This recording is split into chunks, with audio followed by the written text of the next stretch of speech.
There once was a village hidden deep among the mountains, a place so remote that no cartographer troubled to mark it, and no merchant thought it worth the detour. It lay where a river curved like a silver thread, and forests rose like walls of shadow and green. The cottages were built of stone and timber, roofed steep to cast away the snow, with gardens fenced against goats and hens that scratched at the earth. Life was hard but steady, and the people were bound not only to the land, but to one another, and most of all to the bells that hung in the tower of the church at the village centre. The bells were ancient, 3 great shapes of bronze darkened by centuries of weather and smoke. Their voices carried across the valley, across the fields, into the very bones of the people. They rang at dawn to wake the farmers, at midday to call them to bread and broth, at dusk to summon prayer and rest. They rang in joy for weddings, in mourning for funerals, in solemn rhythm when storms gathered. They were more than sound, they were memory and order and reassurance. To be born in the village was to be rocked to sleep by their lullabies. To grow was to measure time by their tolls. To die was to be escorted into the earth by their slow lament. Some said the bells were alive. Their tones changed with the hearts of the people. When laughter filled the square, they rang bright. When grief bowed heads, they rang low. Children whispered that if you pressed your ear against the tower stones, you could hear the bells murmuring even at rest, like voices too, deep for human speech. Old men claimed that monks of forgotten centuries had poured their prayers into the molten bronze, so that when the clappers struck, heaven itself was stirred. Whether true or only legend, all believed this. If the bells were ever silenced, the village itself would wither. Then came the winter. It was harsher than memory, descending early, burying the last cabbages in frost, hardening the soil so that ploughs broke and oxen stumbled. Snow fell so heavy that roofs bent under its weight. Wolves prowled, lean with hunger, their howls weaving through the night. The river stiffened into jagged silence, and winds shrieked like spirits through the shutters. Yet still the bells rang. They rang against the storm, against the hunger, against the fear, until one morning when dawn came and no sound followed. At first it was confusion. Farmers stirred late, mothers frowned at their pots, children tugged at sleeves. Eyes lifted. To the tower, the ropes hung slack, the bronze mouths gaped mute. The silence was so sharp it seemed to cut.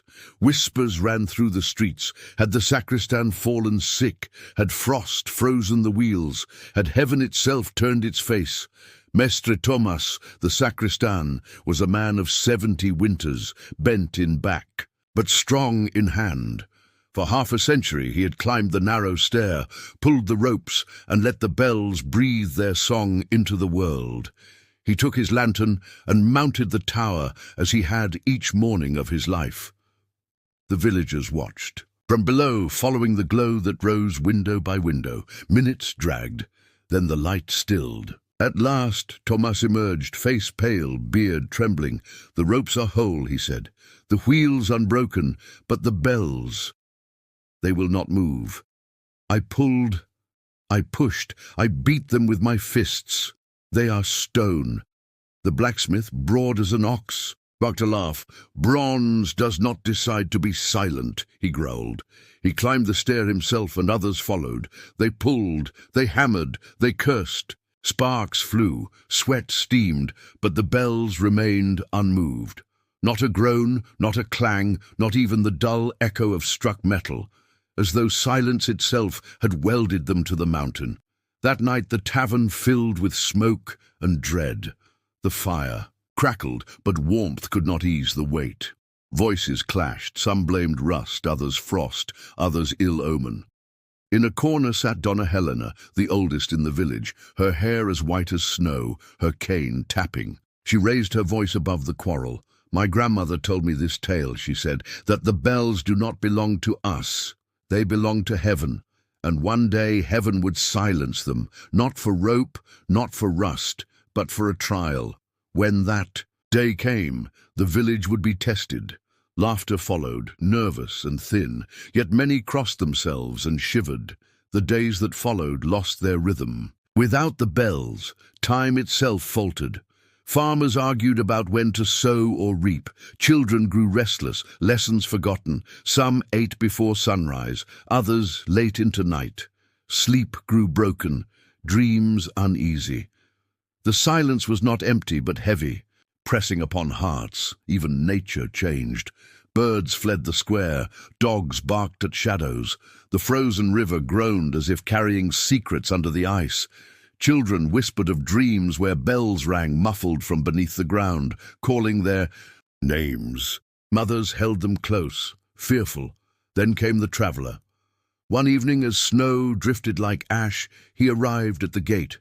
His cloak was worn, his boots cracked, his face lined by long miles, yet his eyes shone with strange light. Asked his name, he said, "Names are for places I remain. I am only passing through."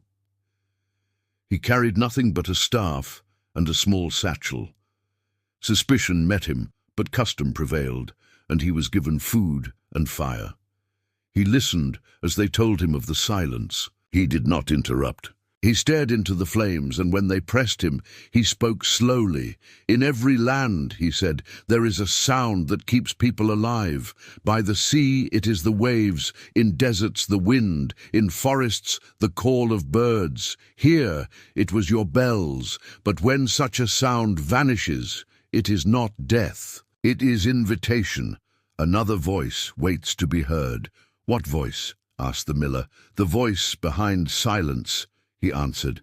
Some scoffed, muttering of madness. Others felt a chill deeper than the cold. At dawn, he went to the church. A crowd followed.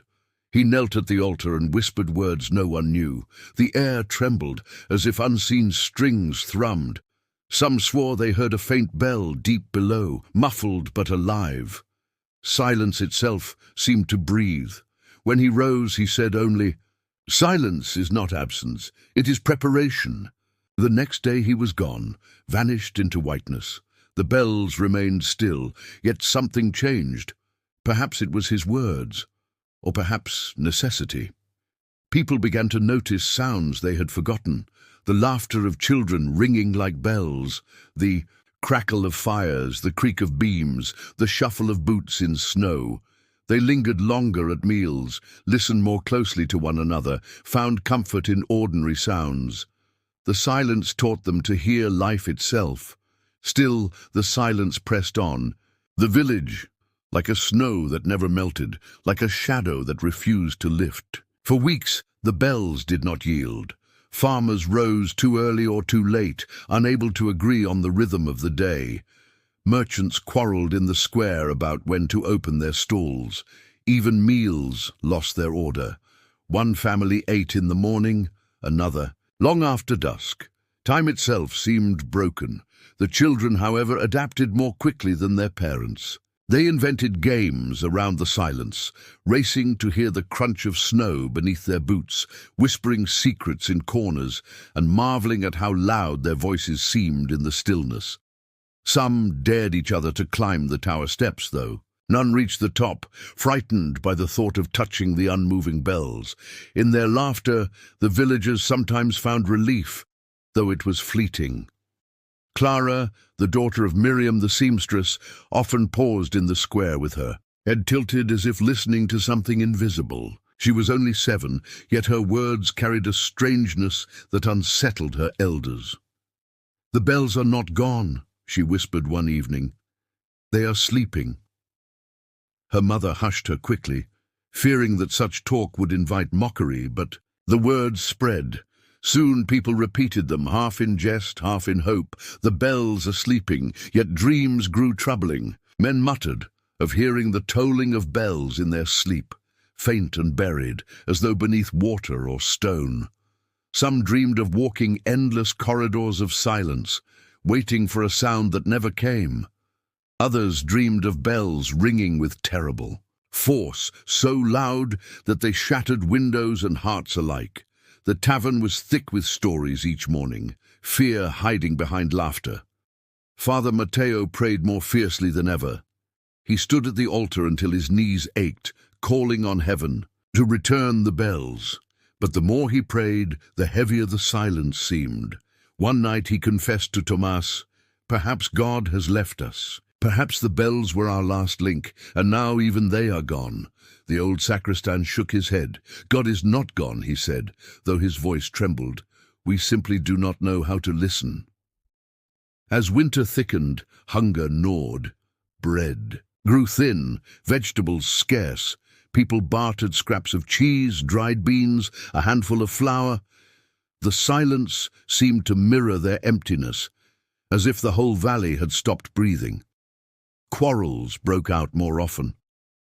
The blacksmith struck his apprentices for small mistakes. The miller cursed neighbors who came too early for flour. Some families accused others of hoarding. The bells had once bound them. Without them, threads frayed. Then came the night when Clara vanished. Her mother woke to find her bed empty, the door ajar, snow drifting in across the floor. Panic spread. Torches were lit, voices called into the storm. At last they found her near the frozen river, barefoot, her eyes wide, staring into the distance. "What are you doing, child?" her uncle cried, wrapping her in his cloak. "I heard them," she whispered. "The bells were calling me." The words chilled them more than the snow. They hurried her home, but whispers spread by morning. Some said the silence had driven her mad. Others insisted the bells had indeed spoken and that children heard what adults could not. Clara herself could not explain more. She only repeated, "They are not gone. They are waiting." Desperation deepened. The blacksmith, furious, declared that force was needed. He led a group of men up the tower with hammers and iron bars. "If they will not ring, we will break them loose," he swore. They struck the wheels, the bolts, even the bronze itself. Sparks flew, curses echoed, sweat poured from their brows. But the bells gave no sound, no shiver, no resistance. They were immovable, as though part of the very mountain. Defeated, the men descended. That night the blacksmith sat alone in his forge, staring at the embers. Neighbors later said they heard him weeping. Spring came at last, and the river broke, free, roaring with melted snow. Birds returned cautiously, their songs startling after so many months without them. Fields softened, and farmers planted again. Still the bells were silent. Yet by then, the villagers had learned something. They no longer waited for bronze to tell them when to rise or eat or pray.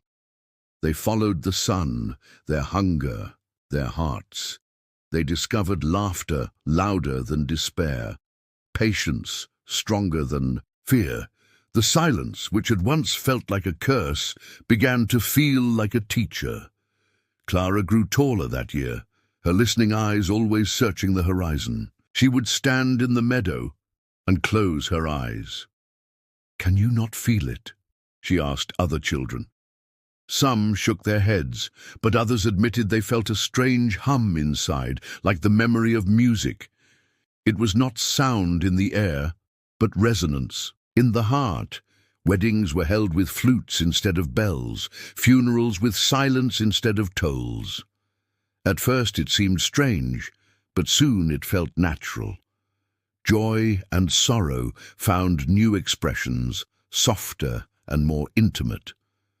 Life continued, and the silence became part of it. Then one misty morning in autumn, the impossible happened. Without rope, without hand, the bells rang. Their voices burst from the tower, deep and clear, rolling across the valley like thunder wrapped in light. The sound shook roofs, startled animals, made children cry out in shock. People rushed from their houses, falling to their knees, lifting their hands. Tears streamed down faces hardened by work. Farmers dropped tools, mothers carried babies into the square, old men trembled and wept openly. The bells rang as they had never rung before, purer, fuller, more beautiful. Each note seemed to carry not only sound, but meaning. As if heaven itself was speaking through bronze. Some said they heard joy in it, others sorrow, others hope. All agreed it was unlike anything they had known. Donna Helena, leaning on her cane, whispered through tears, "Now you understand." Silence was never punishment, it was preparation, so that when the bells returned, we would truly listen. They rang long that day, and when they ceased, the silence that followed was no longer heavy, but alive, full of echoes. From then on, the people cherished not only the sound of the bells, but the spaces between. From that day forward, the village lived differently. Though the bells rang once more, they were never taken for granted.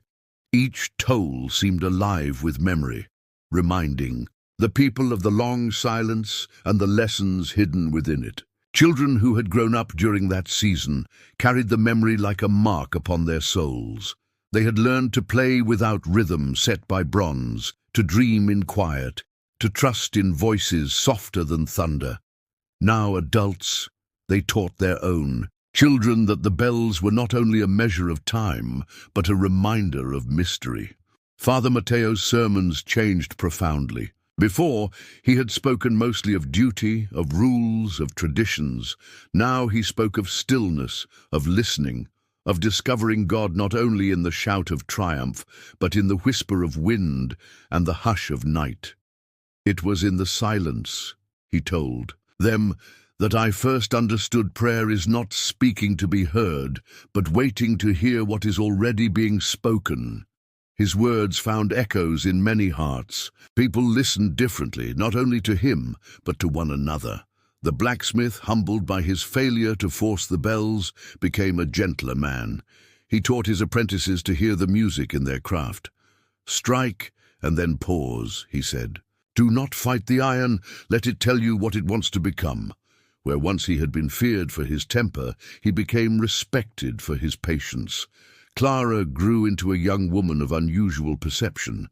She was the one most marked by the silence, for she had always insisted the bells were not gone, but sleeping. People began to come to her for counsel, sensing that she carried an inner harmony that others lacked. She never claimed wisdom. She only said, "I learned to listen when the world was quiet."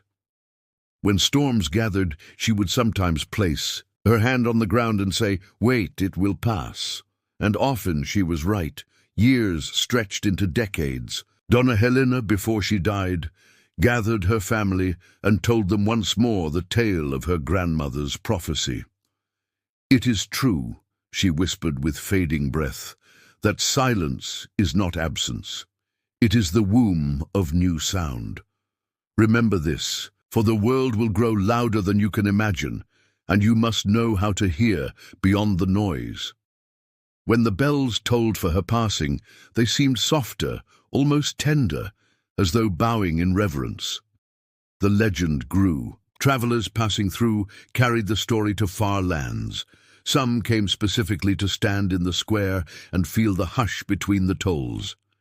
Many swore they sensed something more than sound, a presence woven into the air, a stillness that touched the soul. The villagers welcomed them, telling the story again and again, always with reverence. The words of the traveler who had vanished became as sacred as scripture. Silence is not absence, it is preparation. Centuries might have washed the memory away, but the silence had etched itself too deeply. The bells continued to ring, but always the people cherished the quiet between. And so the village endured, growing slowly, never rushing, always remembering. And if you, wandering far, should come upon that valley, you will hear the bells rolling across the meadows. Pause when they cease. Listen carefully. You may feel it, the echo of that long winter when heaven withheld its song, so that the hearts of men might learn again how to listen. The bells that had once fallen silent became, over the years, not only instruments of sound, but symbols of endurance. Their voices reminded the people not only of weddings and funerals, not only of harvests and storms, but of the winter when silence itself had been their companion. Each toll carried within it the memory of hunger, of fear, of quarrels mended, and patience learned.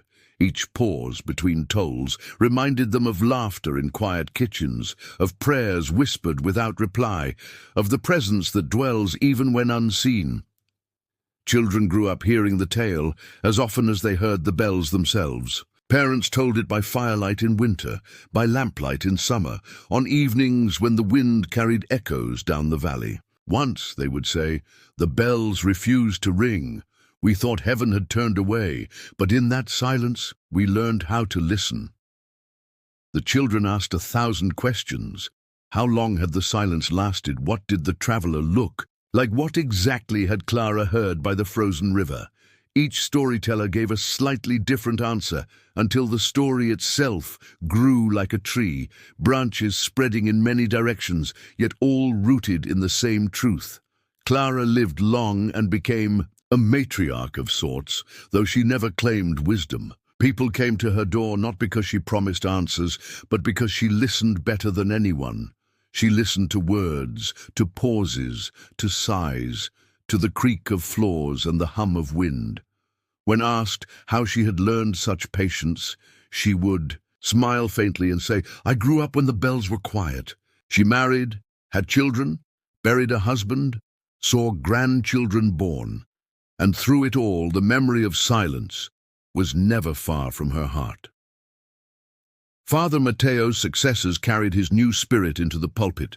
They preached not only of duty, but of presence, not only of law, but of listening. The village became known for its calm, for its hospitality, for its slowness to anger. Visitors noticed it immediately, a kind of hush even in the bustle of the market, a kind of peace even in the clang of the smithy. They would say, "It feels as if your whole valley remembers something we have forgotten." The villagers nodded, for they knew it was true. Generations passed, roads grew wider, carriages came more often, and in time the noise of the greater world began to creep near. Merchants from cities brought tales of machines that roared louder than thunder, of markets where shouting never ceased, of towns where silence could not be bought at any price. The villagers listened with polite wonder, then guided their guests to the square. There they let them hear the bells, and more importantly, the silence that followed. Some visitors laughed, not understanding. But others wept, for in that hush they felt something they had not felt in years, stillness, as if the soul itself had space to breathe. The story of the silence became more than memory, it became identity. On the day of First Communion, children were told it.